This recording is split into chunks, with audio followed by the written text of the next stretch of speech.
कहते हैं लाइफ में डिसिप्लिन्ड होना बहुत जरूरी है, लेकिन किस हद तक? आइए इसी सवाल का जवाब देते हुए आज की कहानी मैं आपको सुनाती हूँ। तो फिल्म की शुरुआत होती है द्वारका प्रसाद गुप्ता जी के घर से।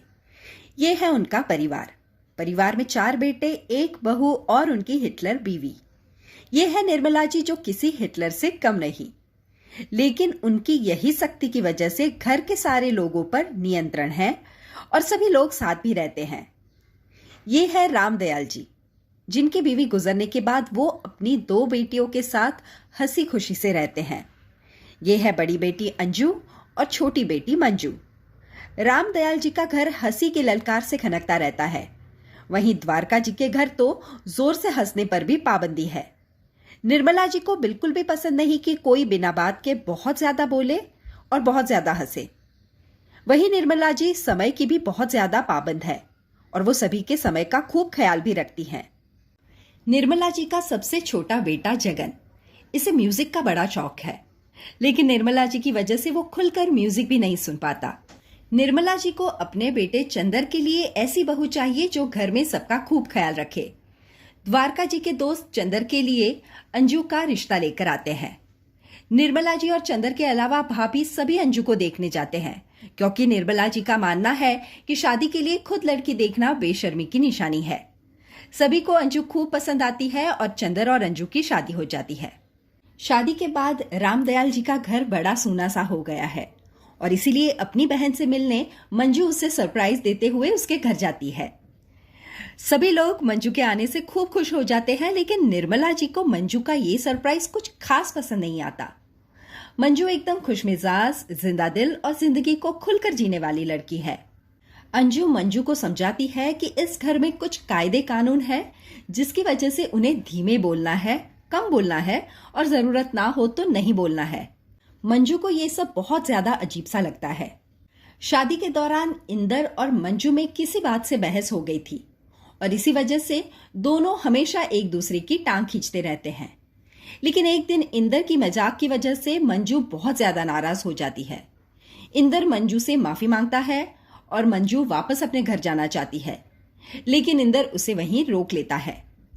मंजू जगन से अच्छी दोस्ती कर लेती है और उस घर के सभी लोगों की मनपसंद चीज के बारे में जान लेती है, जैसे कि बड़े भैया और चंदर की ऑफिस में रोज शाम ताश की महफिल जमती है।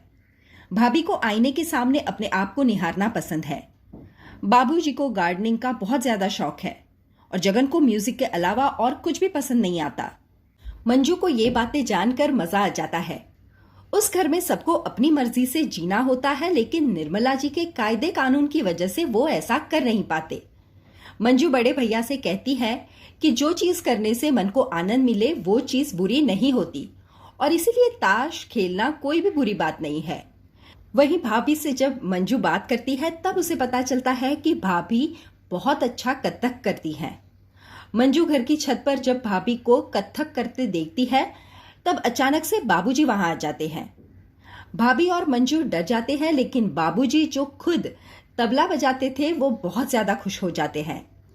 निर्मला जी घर पर नहीं होती तब बाबूजी, भाभी और मंजू मिलकर कथक और तबला की जुगलबंदी करते हैं। निर्मला जी के ना होने पर मंजू के साथ सब ताश भी खेलते हैं और जोर जोर से हंसकर खूब एंजॉय करते हैं।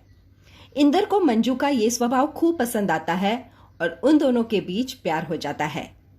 बाबूजी निर्मला से इंदर और मंजू की शादी के बारे में कहते हैं, तब निर्मला जी कहती है कि मंजू जैसी लड़की सिर्फ हंस बोल सकती है, लेकिन वो घर या किसी का भी ख्याल नहीं रख सकती। एक दिन निर्मला जी की गैर हाजिरी में मंजू घर में नाटक का बंदोबस्त करती है। उस नाटक के जरिए वो घर में सभी को बताती है कि घर में जो भी कायदे कानून है वो बंद हो जाने चाहिए। अचानक तभी निर्मला जी घर आ जाती है और ये सब देख लेती है। निर्मला जी सबसे बहुत ज्यादा नाराज हो जाती है और सब लोग जब उनसे माफी मांगने जाते हैं तब वो बताती है कि उन्हें इस बात का बड़ा अफसोस है कि इस घर में किसी में भी इतनी हिम्मत नहीं कि उनको बता सके कि ये कायदे कानून उन्हें पसंद नहीं है। सभी लोग निर्मला जी से माफी मांगते हैं, लेकिन वो नाराज ही रहती हैं। दूसरे दिन सभी लोग शादी के लिए इलाहाबाद चले जाते हैं। मंजू निर्मला जी से माफी मांगती है और वो मंजू को खूब सख्ताई से जवाब देती है। बाबूजी को ये बात बिल्कुल भी पसंद नहीं आती और उनकी निर्मला जी से बहस हो जाती है। इसी बहस के दौरान बाबूजी को दिल का दौरा पड़ता है।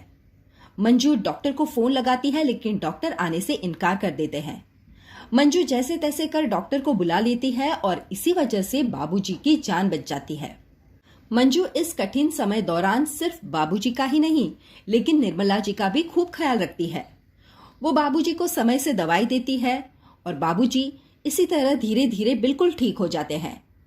निर्मला जी ये सब देखकर बाबूजी को बताती है कि वो कितनी गलत थी कि मंजू जैसी लड़की किसी का भी ख्याल नहीं रख सकती, ऐसी उनकी सोच थी। घर के सभी लोग इलाहाबाद से लौटते हैं और उन्हें मंजू की चिट्ठी मिलती है।